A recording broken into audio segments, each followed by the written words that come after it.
உயர்கல்வி என்று சொன்னால் தமிழ்நாடு தான் உயர்ந்து நிற்கிறது.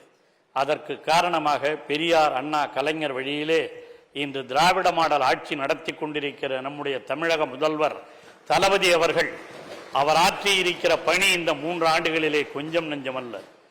அவர்தான் சொல்லுவார் அடிக்கடி, என்னுடைய 2 கண்கள், ஒன்று கல்வி, மற்றொன்று சுகாதாரத்துறை என்று சொல்வார்.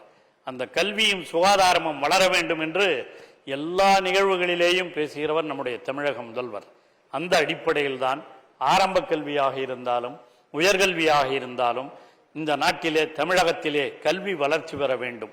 கல்வி வளர்ச்சி பெறுவது மட்டுமல்ல, அது அனைத்து சமுதாயத்தினருக்கும் சென்றடைய வேண்டும்.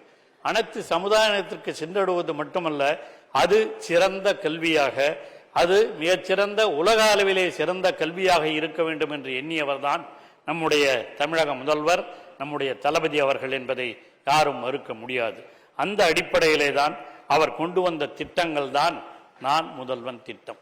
இங்கே இருக்கிற நம்முடைய விளையாட்டுத்துறை அமைச்சர் அவர்தான் நான் முதல்வன் திட்டம் இதற்கு பொறுப்பானவர்.